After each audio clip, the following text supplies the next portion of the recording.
បាទសូមគោរពសួស្តីពុកម៉ែបងប្អូនយើងទាំងអស់គ្នាហ្នឹងហើយបាទស្វាគមន៍មកកាន់កោយតម្រុយឆ្នោតយួររបស់យើងនៅថ្ងៃថ្មីទៀតហើយថ្ងៃទី23បាទ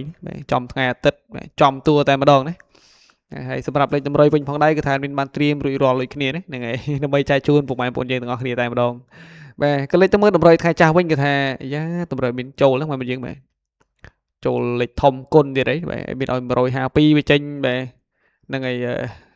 215ណាបាទចូលគុណមកគ្រាប់ដែរបងប្អូនយើងបាទណែអញ្ចឹងមុនឈានចូលទៅកាន់កៅតម្រុយនៅថ្ងៃថ្មីរបស់យើងផងដែរណាមានសូមចិត្តទាំងអស់គ្នាបាទកុំភ្លេចបាទជួយចុច like ចុចមេដៃមេជើងណាជូន channel មានម្នាក់មួយផងបាទក្រុមបានជាការផ្ដល់នៅកម្លាំងចិត្តក៏ដូចជាការលើកទឹកចិត្តមកកាន់ admin ទាំងអស់គ្នាហ្នឹងហើយហើយសម្រាប់ពុកម៉ែបងប្អូនយើងដែលមិនទាន់បានចុចជាវណាចុចបើកសញ្ញារូបកណ្ដឹងកុំភ្លេចចុចបើកម្នាក់មួយទៅដើម្បីងាយស្រួលតាមដានទស្សនារាល់ការផ្សាយផ្ទាល់ក៏ដូចជាកៅតម្រុយផ្សេងផងដែរបាទបាទអញ្ចឹងសម្រាប់វេ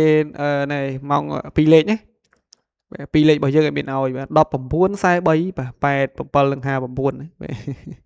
ហើយសម្រាប់2លេខរបស់យើងនឹងផងដែរណាយកទៅលេខកុំភ្លេចបាទលេខគុណត្រឡប់ឬក៏ឡើងមកលេខចុះមកលេខផងបងប្អូនយើងនេះបាទ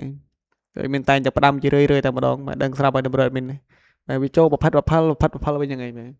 ហើយជាមួយនឹងលេខអូសណាបាទលេខអូសគឺថាមានឲ្យលេងអូសនៅខ្ទង់10ក៏ដូចជាខ្ទង់8បាទស្រឡាញ់10ក៏អូស10ទៅណាបាទស្រឡាញ់8ក៏អូស8ទៅលេងបានគ្រប់ប៉ុសតែម្ដងហើយណែបើយកទៅលេងហើយមានណែបាទហើយលេងម៉ោង4ម៉ោង6តែបើសិនជាស្រឡាញ់ទៅម៉ោងផ្សេងទៀតក៏លេងបានដូចគ្នាណាមិនជាតោះខុសអីទេបាទអញ្ចឹងសម្រាប់3លេខរបស់យើងវិញបាទ3លេខគឺថាមានឲ្យលេខបាទ sweet បាទឲ្យលេខឈ្ងុយឆ្ងាញ់មកក្រាប់739ណាមកក្រាប់ទៀតឲ្យ843ផងដែរបាទយកទៅលេខឲ្យកុំភ្លេចលេខគុណផងណាបាទដឹងស្រាប់ហើយលេខធំក៏ដែរចេញមកត្រង់ឆ្កើដល់យើងទៀតណាបាទវាចេញមកគឺវាច្រើនគឺវាគុណហ្នឹងឯងបាទហ្នឹងហើយបាទ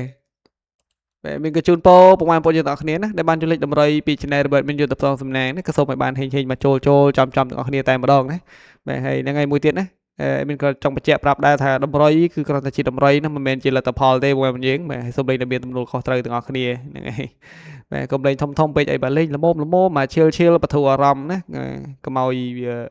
បាទវាស្មុកស្មាញពេកនៅផ្ទះដឹងទៅណាទៅណីអបសុកក៏ដាក់2 3000អត់លេង2 3000ប៉ោះគេឯងសប្បាយបាទហើយហ្នឹងហើយចុងក្រោយមានក៏សូមជូនពរពុកម៉ែបងប្អូនទាំងអស់គ្នាណាបាទសូមឲ្យបាទសុខភាពល្អសំណាងល្អណារកស៊ីបាទចេះតែមានចេះតែបានទាំងអស់គ្នាណាលុយចេះតែហូរចូលបាទគ្រប់ទិសគ្រប់ទីណាបាទហើយមិនថាធ្វើដំណើរទៅណាទៅណីទេបាទចិត្តឆ្ងាយក្តីហ្នឹងក៏សូមជួបតែសុខហើយនឹងសុខភាពទាំងអស់គ្នាផងដែរបាទចឹងសម្រាប់វីដេអូថ្ងៃថ្មីរបស់មានក៏បានជិះចូលមកដល់ទីបញ្ចប់អេមីនសូមបាទគ្រប់លាពុកម៉ែបងប្អូនយើងដែលចាំជួបគ្នាជាមួយនឹងអេមីននៅថ្ងៃស្អែកបន្តទៀតបាទអេមីនសូមអរគុណណាបាទ